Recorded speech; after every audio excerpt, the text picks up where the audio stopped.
জয় গৌর, জয় নিতাই। আজ 19শে শ্রাবণ 1432 ও 5ই আগস্ট 2025 মঙ্গলবার, একাদশী পুত্র দা বা পবিত্রা।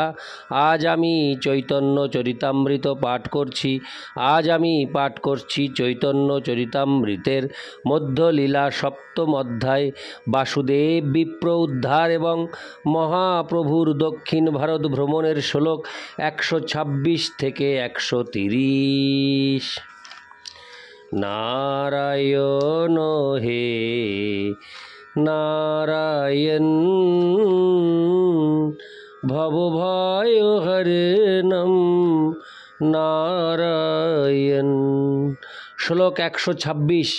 কৃপা করো প্রভু মোরে, যাং তোমা সঙ্গে, সহিতে না পারি দুঃখ বিষয় তরঙ্গে। শ্লোকার্থ। সেই ব্রাহ্মণ তখন শ্রী চৈতন্য মহাপ্রভুকে বললেন, হে প্রভু, দয়া করে তুমি আমাকে তোমার সঙ্গে নাও।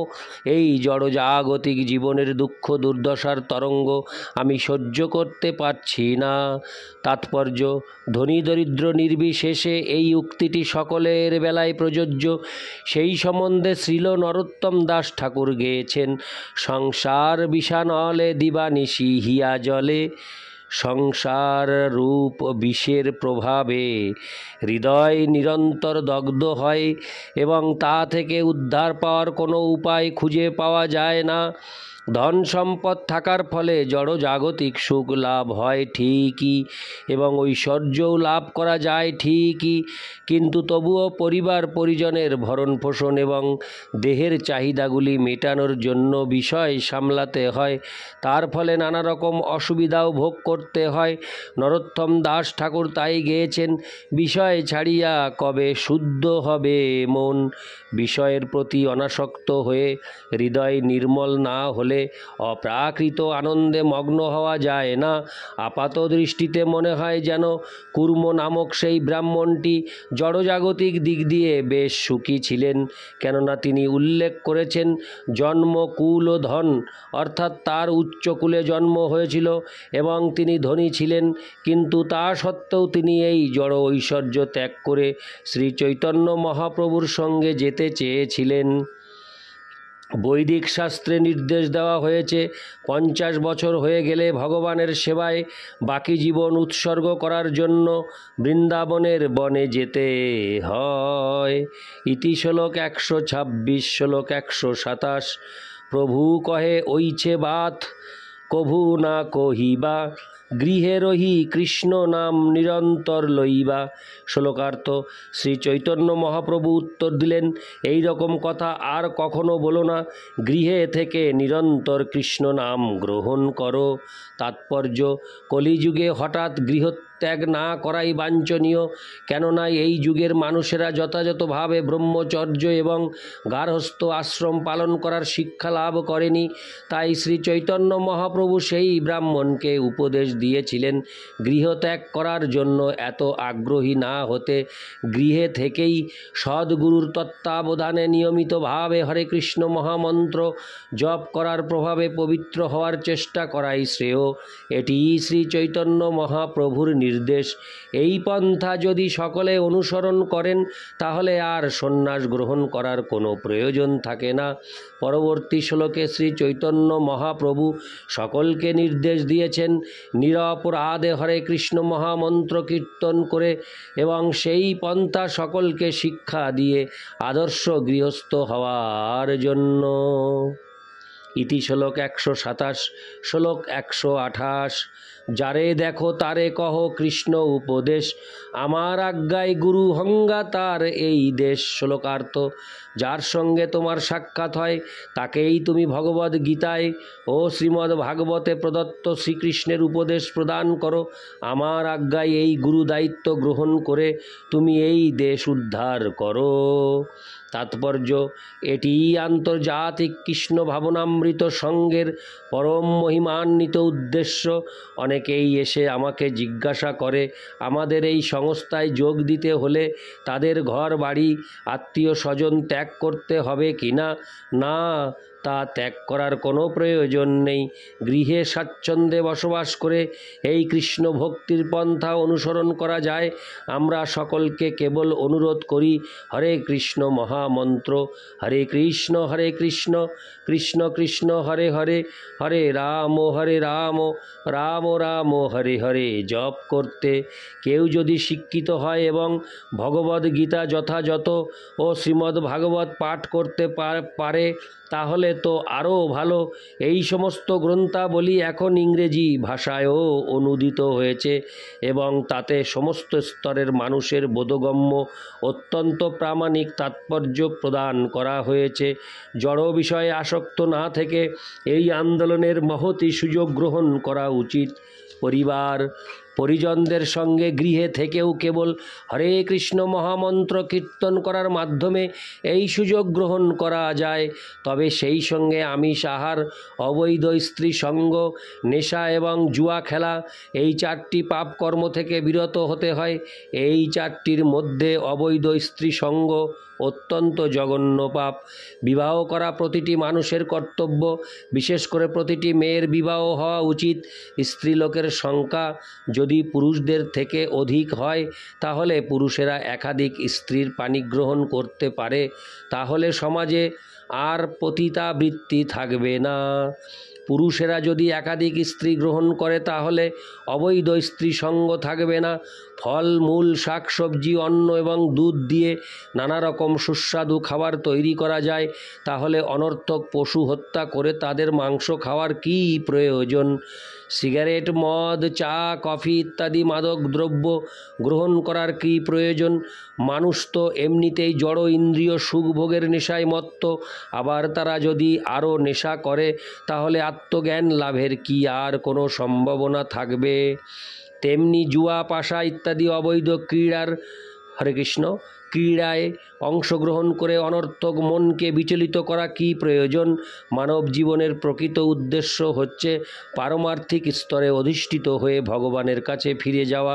সেটিই হচ্ছে পারমার্থিক উপলব্ধির সারমর্ম।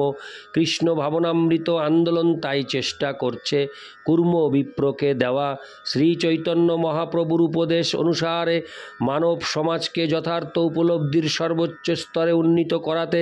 সেটিই হচ্ছে গৃহে থেকে হরে কৃষ্ণ মহামন্ত্র কীর্তন করা এবং ভগবদ্গীতা ও শ্রীমদ্ ভাগবতের প্রদত্ত শ্রীকৃষ্ণের নির্দেশ অনুসারে ভগবানের বাণী প্রচার করা। ইতি শ্লোক 128। শ্লোক 129। কভু না বাঁধিবে তোমার বিষয় তরঙ্গ, পুনরপি এই ঠাঙ্গি পাবে মোর সঙ্গ। শ্লোকার্থ: তাহলে ভবসমুদ্রের বিষয় তরঙ্গ কখনো তোমাকে পারমার্থিক উন্নতির পথে বাধার সৃষ্টি করতে পারবে না। পুনরায় তুমি এই স্থানে আমার সঙ্গ লাভ করবে। তাৎপর্য: এই সুযোগ সকলেরই জন্য। কেউ যদি কেবল সদ্গুরুর তত্ত্বাবধানে শ্রী চৈতন্য মহাপ্রভুর নির্দেশ অনুসরণ করেন এবং হরে কৃষ্ণ মহামন্ত্র কীর্তন করে সকলকে যথাসাধ্য এই পন্থা সম্বন্ধে শিক্ষাদান করেন, তাহলে এই জড় জগতের কলুষ তাকে স্পর্শ করতে পারবে না। কেউ বৃন্দাবন, নবদ্বীপ অথবা জগন্নাথপুরীর মতো পবিত্র স্থানে বাস করুক অথবা জড় জগতের প্রভাবে পঙ্কিল ইউরোপ বা আমেরিকার শহরে বাস করুক, তাতে কিছু যায় আসে না। ভক্ত যদি শ্রী চৈতন্য মহাপ্রভুর নির্দেশ অনুসরণ করেন তাহলে তিনি শ্রী চৈতন্য মহাপ্রভুর সঙ্গ লাভ করবেন। তিনি যেখানেই থাকুক না কেন সেই স্থানটিকে তিনি বৃন্দাবন বা নবদ্বীপে রূপান্তরিত করবেন, অর্থাৎ জড় জগতের প্রভাব তাকে স্পর্শ পর্যন্ত করতে পারবে না। কৃষ্ণ ভক্তির পথে উন্নতি লাভ করার এটিই হচ্ছে পন্থা। শ্লোক ইতি শ্লোক 129। শ্লোক 130। এই মতো যার ঘরে করে প্রভু ভিক্ষা, সেই ওইছে কহে তারে করায় এই শিক্ষা। শ্লোকার্থ: এইভাবে যার ঘরে মহাপ্রভু ভিক্ষা গ্রহণ করতেন তিনি ওইভাবে তার সঙ্গে যেতে চাইতেন এবং মহাপ্রভু তাকে তখন এই শিক্ষাই দান করতেন। তাৎপর্য: শ্রী চৈতন্য মহাপ্রভুর পন্থা এখানে খুব সুন্দরভাবে বর্ণিত হয়েছে। যিনি সর্বান্তকরণে তার শরণাগত হয়ে তাকে অনুসরণ করতে প্রস্তুত হয়েছেন, তাকে তার স্থান পরিবর্তন করার প্রয়োজন হয় না, অথবা তার অবস্থারও পরিবর্তন করার প্রয়োজন হয় না। তাকে কেবল শ্রী চৈতন্য মহাপ্রভুর নির্দেশ পালন করতে হয়, হরে কৃষ্ণ মহামন্ত্র কীর্তন করতে হয় এবং আত্মীয় স্বজন ও বন্ধু বান্ধবদের ভগবদ্ গীতা ও শ্রীমদ্ ভাগবতের উপদেশ শিক্ষা দিতে হয়। শ্রী চৈতন্য মহাপ্রভুর নির্দেশ অনুসারে ঘরে থেকেই বিনয় এবং নম্রতা শিক্ষা লাভ করতে হয় এবং তার ফলে তার জীবন পারমার্থিক সাফল্যে পূর্ণ হয়ে ওঠে। নিজেকে একজন মহাভাগবত বলে মনে করে কৃত্রিমভাবে উত্তম ভক্ত হওয়ার চেষ্টা করা উচিত নয়।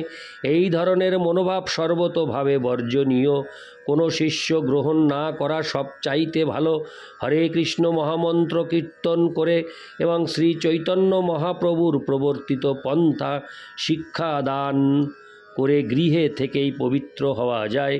এইভাবে গুরু হওয়া যায় এবং জড়জাগতিক জীবনের সমস্ত কলুষ থেকে মুক্ত হওয়া যায়। শ্রীরূপ, শ্রী সনাতন, শ্রীজীব, রঘুনাথ দাস প্রভৃতি শ্রী চৈতন্য মহাপ্রভুর অন্তরঙ্গ পার্ষদ মহাত্মাদের গ্রন্থ লিখে উপদেশ প্রদান এবং শ্রীল নরোত্তম দাস ঠাকুর, শ্রীল মাধবাচার্য, শ্রীল রামানুজাচার্য প্রমুখ আচার্যদের বহু শিষ্য করাকে ভক্তির বাধক ও বিষয় তরঙ্গ বলে কল্পনা করে অনেক নির্বোধ সহজিয়া প্রকৃত অকিঞ্চন ভক্তদের চরণে অপরাধী হন। তারা যেন শ্রী চৈতন্য মহাপ্রভুর নির্দেশ ভালোভাবে আলোচনা করেন এবং কপট দৈন্য ও বিনয় না দেখিয়ে শ্রী চৈতন্য মহাপ্রভুর অনুগত ভক্তদের চরণে অপরাধ করা থেকে বিরত হন। তার বাণীর প্রচারকদের মর্যাদা রক্ষার জন্য শ্রী চৈতন্য মহাপ্রভু অত্যন্ত স্পষ্টভাবে এই উপদেশগুলি দিয়ে গেছেন। ইতি শ্লোক 130। নারায়ণ হে নারায়ণ, ভবভয় হরণম নারায়ণ। জয় গৌর, জয় নিতাই।